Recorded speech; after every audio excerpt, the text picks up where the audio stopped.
At a gala draped in old money and rigid power, one entitled heir tried to force my sister to her knees. He thought he was shaming her, but he was merely sealing his own fate. The air in the Oak Ridge Heritage Club was thick with the scent of old money and fresh hydrangeas. It was the kind of place where smiles were tight, handshakes were tests of strength, and the chandeliers probably cost more than my entire college education. I was only there for one reason: my little sister, Maya. At 17, she was a cello prodigy, a star burning so bright that even this stuffy exclusive club had invited her to be the featured performer at their annual Legacy Gala. I watched her from a corner, a glass of sparkling water in my hand, feeling ridiculously out of place. Maya, on the other hand, looked like she was born for it. She wore a simple, elegant emerald green dress that contrasted beautifully with her dark skin, her hair braided into an intricate crown.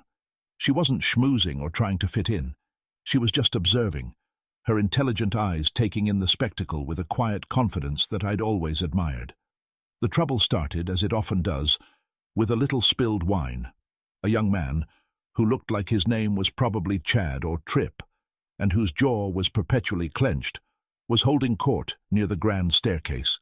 He was loud, obnoxious, and gesturing wildly with a glass of red wine as he told some story.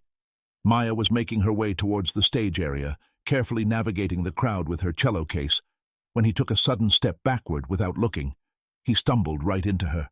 The wine sloshed over the rim of his glass, painting a violent crimson streak down the front of his pristine white tuxedo jacket. For a moment, everything froze. The man, whose name I later learned was Preston Lancaster III, son of the club's president, looked down at his jacket as if he'd been shot. Then, his eyes, small and cold, lifted to find Maya. "What the hell?" he snarled, his voice cutting through the genteel murmur of the party. Maya was already apologizing.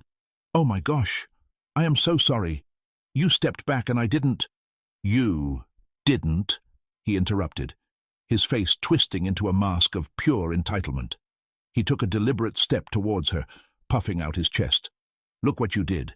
This is a custom Brioni. Do you have any idea what this costs?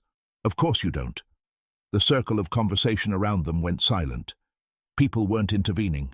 They were watching. It was dinner theater for the disgustingly rich. I started pushing my way through the crowd, my heart pounding a furious rhythm against my ribs. "It was an accident," Maya said, her voice remaining steady, though I could see a slight tremor in her hands. "I'm happy to pay for the cleaning." Preston let out a short, barking laugh. "Cleaning? You think this can be cleaned? You people just don't get it. You come into our spaces, you don't know how to act, and you expect us to just— What? Accept it?" The phrase, "you people," hung in the air, thick and poisonous. I was almost there, my hands clenched into fists. But before I could reach them, Preston did something I will never forget. He placed his hand flat on Maya's shoulder. "You're going to apologize properly," he said, his voice dropping to a low, menacing command. "I already did," Maya said, trying to stand her ground. Her cello case, which she was still holding, seemed to anchor her to the spot. "No," Preston said, a predatory gleam in his eyes. He applied pressure, his knuckles white. "On your knees." A collective gasp rippled through the onlookers. I saw a few women cover their mouths, but no one moved. No one said a word. He was the prince of this castle, and he was making an example of the outsider. "I'm not doing that," Maya said, her voice shaking now with a mixture of fear and defiance. "I said," Preston repeated, his voice like gravel, "on your knees." And with a sudden, violent shove, he forced her down. The sound of her knees hitting the polished marble floor echoed in the cavernous room. Her beautiful cello case, her instrument, her entire future clattered beside her. She wasn't crying. She just stared up at him, her expression a mixture of shock and profound humiliation. That's when I finally broke through the circle of silent watchers. "Get your hands off my sister!" I screamed, shoving a woman in pearls out of my way. Just then, an older man with the same clenched jaw and cold eyes as Preston pushed his way forward. It was his father, Mr. Lancaster, the club president. He didn't look at Maya on the floor. He looked at the scene, at the disruption. "Preston, what is the meaning of this?" he demanded, though his tone lacked any real heat. "She ruined my suit, Dad," Preston whined, She was clumsy and disrespectful. Mr. Lancaster's gaze finally fell on Maya, still on the floor, and then flickered to me as I knelt beside her. His face was a mask of cold dismissal. "Security," he said, his voice ringing with authority. "Please escort these guests out and make sure their invitation is permanently revoked." 2 burly security guards started moving towards us. My vision was swimming with red. This was it. Her one big night, her chance to shine, ruined by this spoiled, racist monster and his powerful father. I was ready to start swinging, to get us thrown out in a blaze of glory. But as I reached to help Maya up, she put a hand on my arm, stopping me. Her breathing was even. Her eyes, when they lifted to meet Preston's smug face, were completely dry. All the fear was gone, replaced by a chillingly calm focus. Slowly, deliberately, she reached into the small purse attached to her wrist and pulled out her phone. Preston scoffed. "What are you going to do? Call your mommy? Tell her you got put in your place?" Maya didn't even look at him. Her thumb moved deftly across the screen, pulling up a contact. She held the phone to her ear. The security guards paused, confused. Mr. Lancaster watched with a look of growing impatience. After a single ring, she spoke, her voice clear and steady, cutting through the silence of the entire room. "Hello? I'm sorry to bother you so late," she said, "but there's a problem down here at the gala." "Yes, your gala." She paused, listening for a moment, and then her eyes locked with Mr. Lancaster's. "It's about the club president's son. He seems to have forgotten who I am." A confused silence held the room captive. Mr. Lancaster stared at my sister, his brow furrowed in annoyance. "Who is that? Who are you calling?" "Security. I told you to remove them." But the security guards had frozen, their professional instincts clearly telling them that the power dynamics in the room had just shifted on a seismic level. Preston, however, was too arrogant to sense it. He sneered. "Who'd you call? The NAACP? Good luck with that." Maya lowered the phone from her ear, her gaze still locked on the club president. She didn't raise her voice. She didn't need to. Every person in that hall was straining to hear her. "She's on her way down," she said simply. "She?"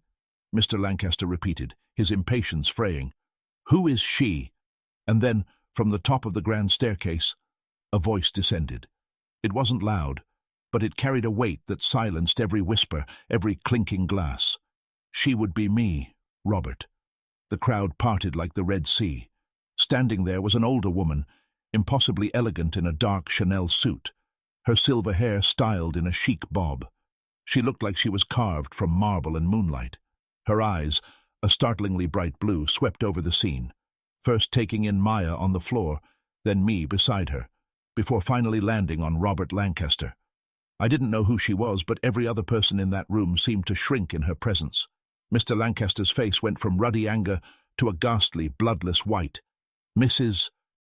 Vance," he stammered, his voice suddenly 2 octaves higher. I didn't realize you were here this evening." "Clearly," she said, her voice dripping with ice as she descended the stairs with a slow, deliberate grace. She didn't look at him again. She walked directly to Maya, extending a delicate, diamond-clad hand. "Maya, my dear, are you all right?" Maya took her hand, and Mrs. Vance helped her to her feet, with a gentleness that was in stark contrast to the violence Preston had shown. She brushed an invisible speck of dust from Maya's shoulder, her expression full of genuine concern. "I am so sorry. I should have come down to greet you personally when you arrived." "It's okay, Mrs. Vance," Maya whispered, her composure finally cracking just a little. Mrs. Vance gave her hand a reassuring squeeze before turning to face Mr. Lancaster. The warmth in her eyes vanished, replaced by a glacial fury. "Robert," she began, her tone low and lethal, "perhaps you could explain to me why the first-ever Vance Conservatory scholar, my personal guest of honor, the young woman whose talent is the entire reason for this ridiculous party, was on her knees on your floor. Vance Conservatory scholar." The words hung in the air, each one a nail in the Lancasters' social coffin. I glanced at Preston. His smug smirk had dissolved into a slack-jawed expression of pure panic. He was looking at his father for help, but his father was too busy trying to save himself. "Eleanor, I assure you it was a terrible misunderstanding," Mr. Lancaster sputtered, his hands flapping uselessly at his sides. "My son, there was spilled wine. I am not interested in spilled wine. Mrs. Vance cut him off, her voice slicing through his excuses. I am interested in the fact that you and your son treated my protégée like she was garbage. I funded the new West Wing of this club. My foundation is the largest single donor to this gala. I did so under the condition that this institution would begin to embrace the future, to embrace new talent, regardless of their background. It seems, she said, her eyes flicking to Preston with utter disgust, you chose to embrace your worst, most prehistoric instincts instead. She took a step closer, and both Lancaster men flinched as if she'd struck them. The entire room was so quiet, you could hear the ice melting in the glasses. An apology is required, Mrs. Vance stated. It was not a suggestion. It was a decree. A real one. Of course, Mr. Lancaster said immediately, grabbing Preston by the arm. Preston, apologize to the young lady, now. Preston looked like he was going to be sick. He swallowed hard, his eyes darting between Maya, Mrs. Vance, and the sea of judging faces. I'm sorry, he mumbled, the words tasting like ash in his mouth. Mrs. Vance let out a small, humorless laugh. Oh no, that will not do. That is not nearly enough. Her gaze was fixed on Preston, pinning him in place. You demanded she get on her knees to apologize for an accident. That seems to be your standard for a proper apology. So, I think it's only fair you adhere to it yourself. Preston's eyes widened in horror. What? Mrs. Vance's smile was terrifying. It didn't touch her eyes. You heard me. You will get on your knees and apologize to Miss Washington. But that's not all. You knocked over her cello, her livelihood, an instrument worth more than your car. You will pick it up, inspect it for any damage, and then, with your own pocket square, you will wipe the dust from her shoes. You will show her the respect you so grotesquely denied her. She paused, letting the humiliation sink in front of everyone. Now, the collective intake of breath in the room was sharp enough to cut glass. Preston Lancaster III stared at Eleanor Vance as if she had just asked him to set himself on fire. He looked at his father, his eyes pleading for a rescue, but Robert Lancaster was a statue of impotent fury, trapped between his vile son and the woman who held the club's financial fate in her perfectly manicured hands. He gave Preston a barely perceptible shake of his head, a clear signal. Do it. You have no choice. The silence stretched, thick and excruciating. Every eye was on Preston. This was no longer just about an apology, it was a public execution of his ego. With a tremor of pure rage running through him, he slowly, stiffly, bent his knees. The expensive fabric of his trousers strained as he lowered himself onto the cold marble floor, the same floor Maya had been forced onto just moments before. He was now kneeling at her feet. He looked up at her, his face a mottled mess of crimson and white, a portrait of impotent fury. I apologize, he choked out, the words scraping his throat raw. Not good enough, Mrs. Vance said coolly. You heard my instructions. Gritting his teeth so hard I could hear them grind from feet away, Preston turned his attention to the cello case lying beside Maya. He reached for it with a trembling hand, his movements jerky and resentful. He picked it up as if it were contaminated, his eyes scanning it for any visible damage. He found none. He then reached into his breast pocket, his fingers fumbling as he pulled out a silk pocket square, the one that perfectly matched his tie. He hesitated for a heartbeat, looking at Maya's simple black flats. The humiliation was a physical thing, a wave rolling off him. He leaned forward and dabbed at her shoes, the pristine silk instantly sullied by the dust of the floor. A few quiet clicks of phone cameras could be heard around the room. This moment was being documented, immortalized. This would follow him forever. When he finished, he practically threw the cloth back into his pocket and scrambled to his feet, refusing to meet anyone's gaze. Mrs. Vance watched him, a slight, satisfied smile playing on her lips. She then turned her attention back to Robert Lancaster. Robert, she said, her voice now dangerously calm. My foundation's annual donation is, I believe, due for renewal next month. You will receive a letter from my board in the morning. Let me save you the suspense. We are withdrawing our funding. Permanently. Mr. Lancaster looked like he'd been punched in the gut. Eleanor, please. It was my son's mistake, not the club's. Your son is a product of this club, she retorted, her voice like steel. This environment, this sense of untouchable entitlement, is what you cultivate here behind these high walls. You didn't see a talented young musician being harassed. You saw a disruption to your perfect little party. You were more concerned with a wine stain than with a human being's dignity. That is not a misunderstanding. That is a rot that starts at the top." She turned to the hushed crowd. "And for the rest of you," she announced, her voice resonating with power, "who stood by and watched this happen, who found it entertaining, you are just as culpable. The Vance name will no longer be associated with this institution or anyone in it who believes this behavior is acceptable." With that, she placed a comforting arm around Maya's shoulders. "Come, my dear," she said softly, her tone now warm and maternal. "Let's leave this place. You have a sound check at Carnegie Hall next week that's far more important than any of this." She began to guide Maya away, and I fell in step beside them. As we walked, the crowd parted for us again, but this time, people weren't just staring. They were looking down, avoiding our eyes, a palpable sense of shame hanging in the air. We walked past Preston, who stood frozen, his face a mask of utter devastation, his social standing in ruins around him. We passed his father, who looked not at us, but at the grand portrait of his own father on the wall, as if seeking guidance from a ghost who couldn't help him. When we reached the grand lobby, Mrs. Vance's driver was already waiting, holding the door to a sleek black town car. Before getting in, she turned to me. "You must be her brother," she said, her bright blue eyes appraising me with approval. "You were the only one who moved to help her. Your parents raised you both well." I could only nod, completely starstruck. She then focused on Maya, taking both of her hands. "Never let anyone, no matter how powerful they think they are, make you feel small. Your gift is your power. It is bigger and more beautiful than all of their money combined. Now, go and show the world." As the car pulled away, I looked back at the imposing facade of the Oak Ridge Heritage Club.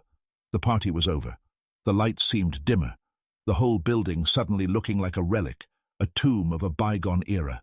Preston Lancaster III had tried to force a brilliant black girl to her knees, but in doing so, he had only succeeded in bringing his own corrupt world crashing down around him. Maya hadn't just won. She had exposed them all, and as we drove off into the night, towards a future lit by the biggest stages in the world, I knew this wasn't her downfall. It was her coronation.